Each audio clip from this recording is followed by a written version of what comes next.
सावलापुर नाम के गांव में रमेश नाम का आदमी अपनी पत्नी पायल और 5 साल की बेटी खुशी और 4 साल के बेटे रोहित के साथ रहता था। रमेश का अपना एक मटर का खेत था। उसके खेत के मटर बड़े ही मीठे हुआ करते थे, जो पूरे गांव में सबको बड़े ही पसंद आते थे। सभी उसी की मटर खरीदना पसंद करते थे। एक रोज इस बार फसल बहुत ही अच्छी हुई है। इस बार अच्छी कमाई होगी तो मैं अपने पूरे घर की मरम्मत करवाऊंगा और घर में नया बिस्तर भी लाऊंगा ताकि तुम्हें जमीन पर ना सोना पड़े। भगवान करे आपका काम यूं ही चलता रहे और आप खूब तरक्की करें और हम अपने बच्चों का प्राइवेट स्कूल में दाखिला करवा सके। सच कहा तुमने। बस थोड़ा पैसा और कमा लूं तो मैं एक बड़ा सा खेत खरीद लूंगा, फिर उसमें मटर की खेती और बढ़ा दूंगा। फिर अपनी मटर की फसल शहर में जाकर भेजूंगा। अच्छा, आज मुझे मटर की कटाई भी तो करनी है, तो मैं चलता हूँ। आज काफी सारी कटाई करनी है तो मैं भी खेत में आपके साथ चलती हूँ। रमेश और पायल खेत चले जाते हैं। उसके खेत के बगल में ही उनके पड़ोसी राज का भी खेत था, लेकिन उसके खेत में मटर की फसल बिल्कुल भी अच्छी नहीं थी, जिस कारण वो रमेश का खेत देखकर उससे जलता था। तभी राज बोलता है, हम दोनों का खेत तो आसपास ही है, फिर इसकी खेत की फसल इतनी अच्छी और मेरी इतनी खराब क्यों है? जरूर इसी ने कुछ उल्टा सीधा किया होगा मेरे खेत के साथ, तभी मेरे खेत की फसल इतनी अच्छी नहीं हुई। राज मन ही मन ये सब सोच ही रहा था। तभी वो देखता है कि रमेश के पास एक व्यापारी आता है और बोलता है, इस बार तुम्हारे खेत की फसल तो बड़ी अच्छी हुई है। इस बार मुझे 100 किलो मटर चाहिए। अगर तुमने किसी और को कहीं बेचा है तो इसमें से 100 किलो तुम मुझे दे दो। ठीक है साहब, वैसे भी इस बार मेरे खेत में पूरे 250 किलो मटर की खेती हुई है।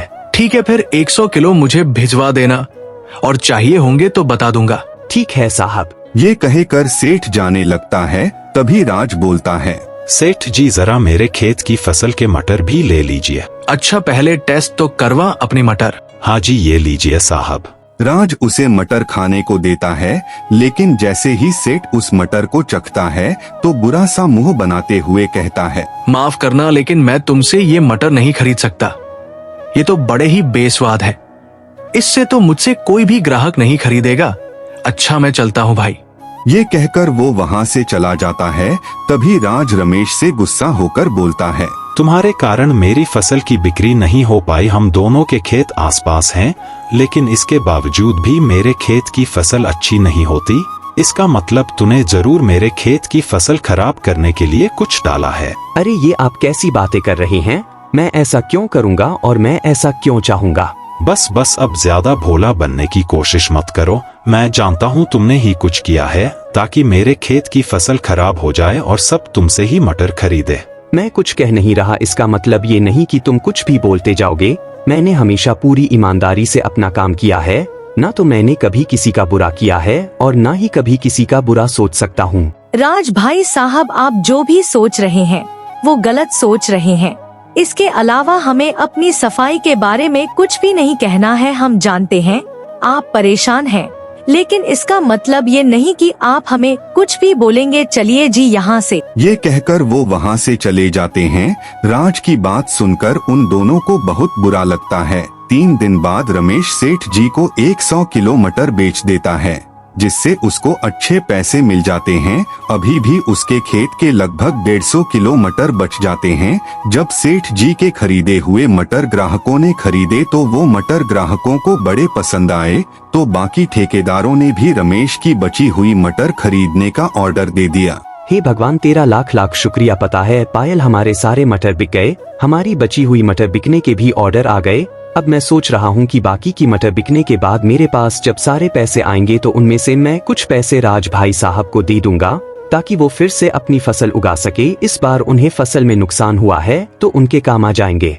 लेकिन वो तो आपको ही अपनी फसल खराब होने का जिम्मेदार मानते हैं और आप उनकी मदद करना चाहते हैं। उन्होंने आपको कितना बुरा भला कहा, उसके बाद भी आप उनकी मदद करना चाहते हैं। काश वो आपके मन के भावों को समझ पाते। भले ही वो मेरे बारे में कुछ भी सोचे पायल, लेकिन है तो वो हमारे पड़ोसी ही, तो हमें तो उनकी मदद करनी ही चाहिए।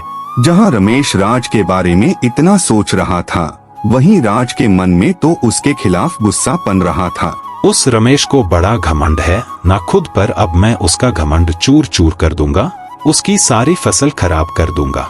गांव में सबके सोने के बाद आंधी रात को राज रमेश के उस गोदाम में जाता है और वहां आग लगा देता है और राज कहता है, अब आएगा मजा।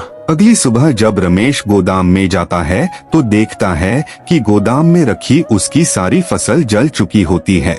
ए भगवान, ये क्या हो गया? मेरी समझ में तो कुछ नहीं आ रहा। मेरी फसल में बर्बाद हो गया, मेरी साल भर की मेहनत, मेरी पूंजी सब खराब हो गई। अब मैं क्या करूं? कुछ देर बाद रमेश अपने घर लौट आता है और अपनी पत्नी को सारी बात बताता है। उसकी पत्नियों से समझा बुझाकर किसी तरह शांत करती है। आप हिम्मत मत हारिए जी, सब कुछ ठीक हो जाएगा, हम फिर से मेहनत करेंगे। हाँ बाबा, परेशान मत हो, भगवान जी हैं ना, वो सब कुछ ठीक कर देंगे। मेरी बच्ची। अगले दिन रमेश फिर से अपने खेत पर मटर के बोने जाता है तो देखता है कि उसका खेत हरे भरे मटर की फसल से लहलहा रहा है। ये देख वो हैरान हो जाता है, उसे तो अपनी आँखों पर यकीन ही नहीं होता और वो खुश होकर बोलता है, ये कैसे हो सकता है? मेरे खेत में मटर की हरी भरी फसल कैसे उग गई? कहीं मैं कोई सपना तो नहीं देख रहा ना? नहीं, ये कोई सपना नहीं है रमेश, ये हकीकत है। जरा यहाँ देख रमेश, मैं हूँ जादुई मटर। रमेश जब उस तरफ देखता है तो वो हैरान रह जाता है, क्योंकि उसके सामने एक जादुई बोलने वाली मटर खड़ी थी, जिसके 2 छोटे छोटे हाथ, पैर और 2 आँखें थे। अरे तुम कैसी मटर हो जिसके हाथ पैर भी हैं? हे भगवान, मैं ये किया देख रहा हूँ? मैं एक जादुई मटर हूँ और यहाँ पर तुम्हारी मदद के लिए आई हूँ। सब्जियों के लोग से कुछ समय पहले मैं तुम्हें देख रही थी। तुम्हारे पड़ोसी ने तुम्हें कितना गलत कहा, लेकिन फिर भी उल्टा तुमने उसकी मदद के बारे में सोचा। लेकिन जब उसने अपने जलन के चलते तुम्हारी फसल में आग लगा दी तो मुझसे रहा नहीं गया। तुम जैसे नेक इंसान को इस तरह मुसीबत में नहीं देख सकती, इसलिए मैं तुम्हारी मदद करने चली आई। तो ये आग राज भैया ने लगाई? कोई बात नहीं हरी मटर, मैं चाहता हूँ जैसे तुमने मेरे खेत को हरा भरा कर दिया ऐसे ही तुम उनके खेत को भी हरा कर दो। ये कहकर तुमने तो मेरा दिल ही जीत लिया। अगर तुम ऐसा ही चाहते हो तो ठीक है, मैं तुम्हारे कहने पर उसके खेत में भी हरे भरे मटर की चादरी फसल की पैदावार कर देती हूँ। पीछे खड़ा राज ये सब सुन रहा था और उसे अपनी करनी पर बड़ा पछतावा था। वो रमेश के पैरों में गिड़गिड़ाकर उससे माफी मांगता है और कहता है, अब मुझे माफ कर दो मेरे दोस्त, मैंने तेरे साथ कितना गलत किया, लेकिन फिर भी तू बहुत नेक इंसान है रे। रमेश ने उसे माफ कर दिया और उसे गले से लगा लिया। अब उस दिन के बाद से कभी रमेश की जादुई मटर की फसल खत्म नहीं हुई और उसके मटर पहले से भी ज्यादा टेस्टी हो गए, जिससे उसकी बिक्री अब कई गुना बढ़ गई और कुछ समय ही में बहुत अमीर हो गया। अब बड़ा सा घर बना लिया और वो अपनी परिवार के साथ खुशी खुशी रहने लगा।